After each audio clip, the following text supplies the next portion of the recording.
All right, how's it going? This is Will, and today I'm going to break down PAPATUI. This is The Rock's new men's grooming line. He launched this, I believe, in the end of Q1, maybe the beginning of Q2 of 2024. Um, and we are filming this in July. And revenue, I saw some press release that revenue is reportedly supposed to be around 40 to 50 million dollars a year. So let's break down where that's coming from, and yeah, let's dive into his funnel here. So as always, I will start off with an audit. And you can view this here where I sort of go through everything I found. I'll also have a breakdown of the funnel, and all of this will be right here. So there'll be the funnel breakdown, the audit, and then the video that you're watching here. So let's start off with just high level what's going on here. So they're using Shopify, Klaviyo, I think for email. I know for email, I think for SMS, but I'm not totally sure. Okendo for reviews and Recharge for subscriptions. So that's sort of the tech stack they're built on. Not a ton of traffic for a celebrity brand. It is a new brand, but when you think about like Skims, for example, is doing like 10 million visits a month, and this is only doing 50,000. It's interesting. Top Country USA, they're getting a lot of backlinks. They get a lot of backlinks from really the press release around when they launched. They did an exclusive with GQ. Also, it's The Rock. He's one of the biggest celebrities in the world. So People, GQ, Yahoo, Men's Health, Us Weekly, basically every celebrity news outlet did, not every, but a lot of them did some sort of press release around the launch. They're not doing any paid traffic, which I found was interesting. Like no top of funnel, like Google paid traffic or even like Facebook ads. So I didn't see anything when I pulled up their library. Their top channel is organic search. So mostly just branded keyword search like Papatui or misspellings of it. Even interesting, their top page is their facial moisturizer. 32% of their traffic is coming to this page. So that's interesting. The product that I bought was because whenever I do these, I actually go and buy the products and go through the whole funnel. I bought the Awakening Eye Gel because I thought that was their best seller. I didn't really know what their best seller. I just looked at the number of reviews they had and was like, okay, like that means that's probably their best seller. Also, the tattoo stick I think does really well too. This is one of the more unique products. So yeah, this is sort of where they're at. Their whole product suite, but yeah, and then their homepage gets around 30% of their traffic. So that's pretty common. Nothing special about their 404 page. If you don't know what a 404 page is, like basically what happens if you enter a bad URL on their site, like what pops up, and you'll see sometimes like some brands get really creative with it. Like if you go to what is it, feastables.com/ you just type in anything. Oh, it looks like they've changed this. So they even have a pop-up here. So if you look at like Mr. Beast's brand, they do a pretty good job. They do a lot of cool stuff on that brand. But yeah, that's a little bit about just sort of high level what's going on. I'll dive into the traffic when when we get to the funnel breakdown. But you can see all of their Facebook ads, which again, I have nothing here showing up. They've never run a meta ad, so they're not doing anything there. But yeah, let's dive into bottom of funnel. So single opt-in, no live chat. Yes, there was an email opt-in. Yes, there was a mobile opt-in. They're actually using the same pop-up on both. So it's not like they're doing a mobily designed pop-up and a desktop design pop-up. They have opt-ins on their top pages. They have product X intent photo. They do not have product exit intents or cart exit intents. They do have like an exit, like I guess the pop-up will appear, the welcome flow pop-up will appear all over the place. So yeah, I'm not even sure if they even have, they're doing basically everything here. I'm not even sure if they have an abandoned checkout flow. Oh yes, they do. Okay, so they have this, so this is pretty well booked out. This is their abandoned checkout flow. So I'll add this to the funnel breakdown. I was waiting for it to come in, but yeah, it's pretty cool. It's kind of like this like GIF. It's interesting. Um, but yeah, so that's a little bit about their bottom of funnel. And then retention wise, no bounce back flow, no NPS surveys. They did send me shipping notification emails. I'm going to say they're not doing newsletters because if you pull them up on Mild, they're getting tracked here. And I only have one email sent out there in March. And I really, if I just pull up my emails from PAPATUI since I bought in June, there really hasn't been, a lot of this is just post-purchase stuff, or me trying to do due diligence on their pre-purchase or abandoned checkout flows. So yeah, I don't think they're doing any newsletters actually, so that could be a huge opportunity for them. I'm not even sure if there's a post-purchase flow, and I haven't been I haven't been a lapsed customer yet, so I haven't gotten the win back flow. But so I'm going to say sending behavior under one a month, which is pretty wild. Most of these scaled up brands, these celebrity brands, are sending a lot of emails. Like Skims is sending like 15, 20, 25 emails a month. So I do think they have a huge opportunity here to start doing newsletters. But yeah, let's jump into the funnel here. So let's start high level with the traffic. So yeah, I mean, as you can see, the traffic has been declining, and I think this is mostly because again they launched in March, I believe, the end of Q1. So I believe this spike in traffic was due to a lot of the press they received, and yeah, they haven't really kept up with the traffic. So really, it's been declining, or maybe it's just sort of there was a large boom, and now it's like steadily at um, at 30,000. I'm going to talk into it. I don't even think that their D2C store is their main revenue channel. I'm going to talk about that in a sec. But you can see that it's largely coming from the US, but there's a lot of traffic internationally just because The Rock is so popular. Again, no paid search. Mostly coming in from direct. They are getting a lot of social traffic. This is pretty high. Normally, I'm used to it being a couple percentage points, but to be at 8.7 is pretty high. So we're going to talk about that in a second. Fair amount of referrals too.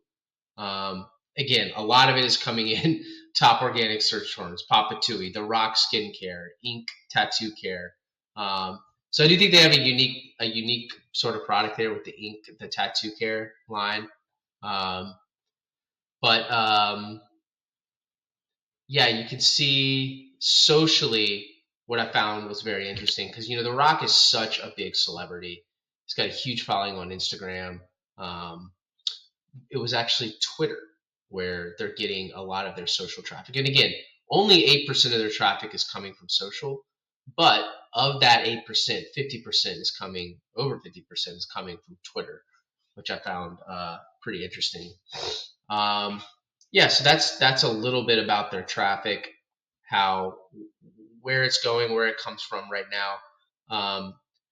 Let's talk about, again, because I think they're rumored to be doing 40 to 50 million in revenue this year, and I think a big part of that is their distribution with Target. I think they did an exclusive offer with, or some sort of exclusive distribution rights with Target. Um, and you'll notice like they're not really on Amazon. For example, you can type it in, but it's not. Um, you can see the products there, but I don't think it's actually them that's selling it. It's probably like a reseller or something like that, because you can see it's 16.50 here. But if you go, this is the nourishing shampoo and plus conditioner. If you go and you click on this, it's $7.99. So I think that whoever's selling this is just trying to flip it, which is interesting. It's a whole nother little business, but yeah, that's I do think they have an exclusive offer with Target, some sort of exclusive distribution where. And if you go into a Target, like I walked into my local Target here in Atlanta, and it is very well positioned. Um, they got it's on the end aisles. There's like it's right up there with like a lot of the Dove and um, Old Spice and Duke Cannons and all these other big brands that are distributed now in Target, and they have these men's grooming aisles. Like they're very prominently featured, and you can sort of see PAPATUI Target. Let me see if I can find some photos of it in there. Um, yeah, it's very well, like the merchandising is very well done, and I think as you can see, like they have to pay to do this. I'm not like a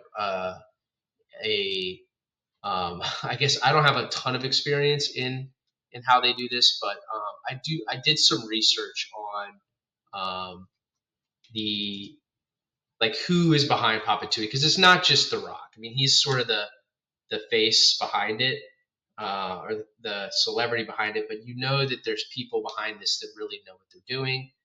And I pulled up their general manager, um, Rich Simpson, and I assume he's sort of like the founder, or like sort of co-founder, CEO, general manager. Maybe he has some equity or something in this as well.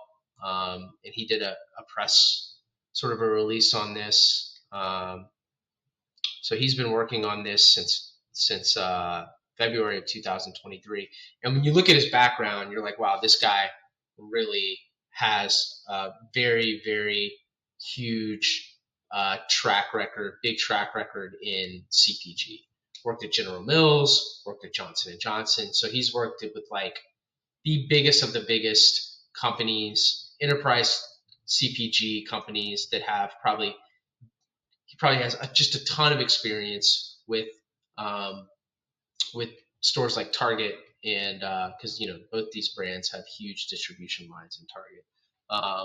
Really, these are like conglomerates, because Johnson and Johnson probably owns like 20, 30 plus brands. Same with General Mills. So I think they hired him, and he's probably like following that playbook. And I think that's probably where if I had to guess, that's probably where a lot of the revenue is coming from. It's through this exclusive um, distribution in Target, where they're probably already nationwide, because you can see I'll find them in every single Target that I'm in. And again, they have this sort of that merchandising that I showed you. I forget that image. Papatui Target. They have this type of merchandising, this in-store promotions, in-store merchandising, in basically every Target I've walked into. So that's a little bit about their launch strategy. It's interesting because a lot of the celebrity brands were more launched off D2C. Like if you think of Skims, like they didn't have any. I mean, now they do have some retail distribution in. I think it's Nordstrom's, and I brought up Feastables earlier. I think they were mostly D2C, e-commerce first, and now they do have distribution in places like Target.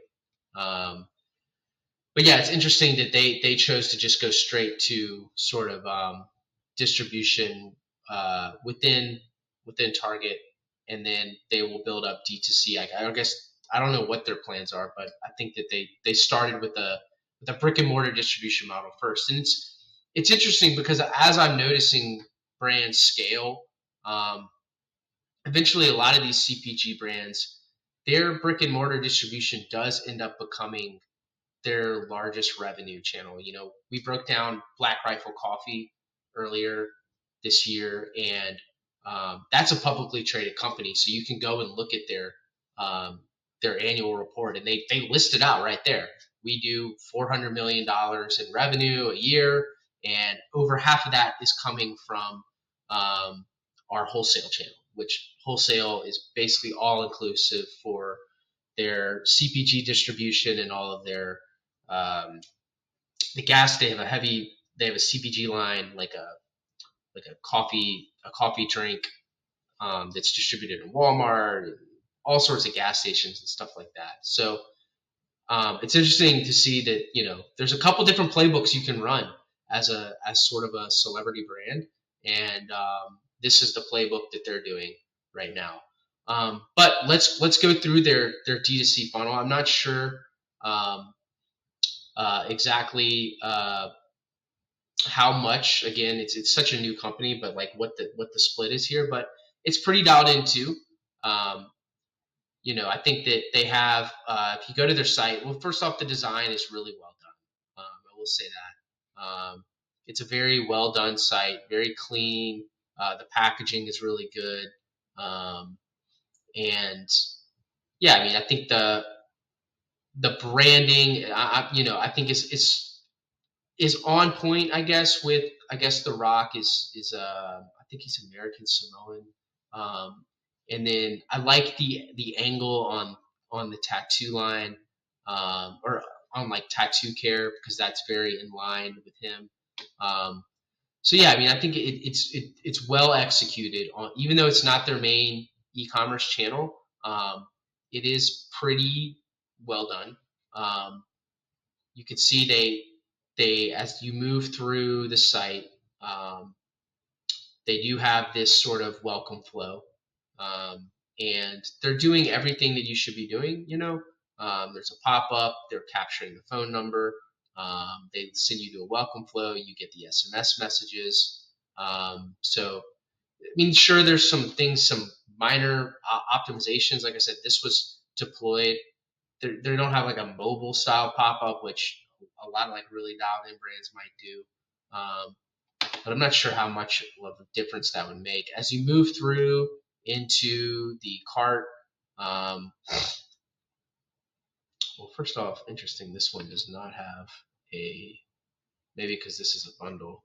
But if you go to their bestseller, this Awakening Eye Gel, they have this subscribe and save option, and this was we're thinking they use recharge to manage their subscriptions, but you can add to cart, and then you'll go into the typical Ajax cart that a lot of stores are doing now, and the spend 25 more to get free shipping. So a lot of people are doing this. They're cross selling here in the cart. So pretty straightforward there. Checkout, it's clearly Shopify here. There's a lot of tells, but Shop Pay is the biggest one normally. So yeah, pretty straightforward checkout experience. As you move through the funnel into the checkout, on the thank you page, there wasn't a lot going on. There was no like NPS surveys. I do see a lot of these celebrity brands, or brands that have a huge brick and mortar distribution will do some sort of zero party data collection here. Like Liquid Death is probably one of the best ones I've seen that do it, where they're just trying to learn more information about where you came from, because a lot of brands might have cross-channel attribution or multi-channel attribution, where basically, it might, from a digital point of view, it might seem like they're a new customer, but maybe they found out about you from Target. Maybe they found out about you through a radio ad or a TV ad or something like that. So I will see some brands that have a lot of offline marketing, try to capture some zero-party data there. The shipping emails, they're just using standard Shopify stock shipping emails. Not really much was styled here. Just changed the logo and stuff like that. They are sending a review email, so that was good to see. And we think they're using Okendo to do this. Okendo, I love Okendo. It's one of the better review apps out there. And then the unboxing experience was really, really good. I will say that. They've put a lot of thought into the packaging. It kind of came in this cool, this was wrapped in this cool little perforated, I don't even want cardboard paper. So yeah, it was really cool to see that. One of the better unboxing experiences I've ever seen. And then again, their newsletters, I do think that they're missing. They have a huge opportunity with their newsletters here. They're only sending one newsletter a month, or excuse me, I've only seen one newsletter since March. So I'm not sure if they even, how this sort of makes me think that maybe digital really isn't their main priority right now. It's figuring out target, making sure it's still really serving this exclusive partnership. But yeah, I mean, my hunch is that a majority of the revenue is coming through this exclusive partnership with Target, whether it's distribution and nationwide in all of their stores, also exclusive with their online store, like they're not selling on Amazon, for example. They're not in Walmart, but they do have a D2C store that is pretty well optimized as well. So yeah, that's the funnel breakdown. That's PAPATUI. Let me know if you have any questions. I really enjoyed going through this. I love going through the celebrity brands and looking at different playbooks, and it was cool to see a different one here. And yeah, stay tuned for the next one.